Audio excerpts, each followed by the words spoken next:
Writing about buildings can add significant depth to your narrative, giving it a sense of place and atmosphere.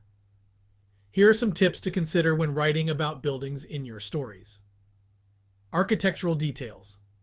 Provide a few distinctive architectural details that set the building apart and make it memorable for readers. Use architectural terms where appropriate, but be careful not to overload the reader with jargon. Historical context. If the building is old or historical, consider its past and how that history influences the present story. What events might have taken place there? How has its purpose changed over time? You can use the building's history to add a layer of depth to the narrative, perhaps even making the building a character in its own right. Function and form. Describe the building's purpose. Is it a home, a place of business, a place of worship, or a public institution? How does its design serve its function? Reflect on how the form of the building affects those who inhabit or visit it. Does it inspire awe, fear, comfort, or something else? Atmosphere and mood. Use the building to create a mood. The description of a building can contribute to the overall atmosphere of a scene. For instance, an abandoned building might contribute to a feeling of desolation or mystery. The weather and time of day can also affect how the building is perceived and can be used to enhance the mood. Symbolism. Consider what the building might symbolize within your story. Could a skyscraper represent ambition or a crumbling facade imply decay?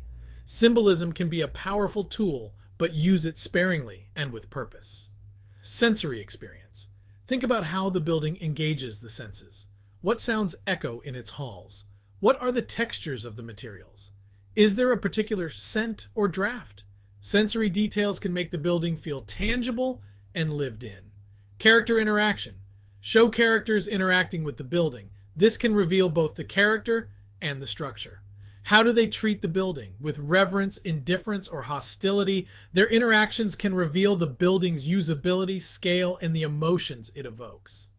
Perspective and scale.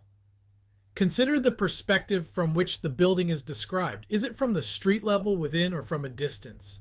This can greatly affect how the building is perceived. Address the scale of the building in relation to the human figure. Is it imposing, welcoming, or seemingly unreachable?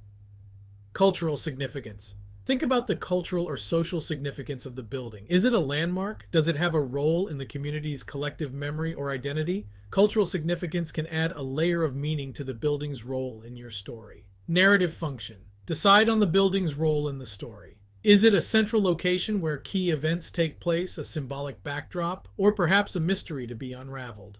The building can also serve as a plot device. For example, a locked room in a mansion might house a crucial secret. Consistency and change.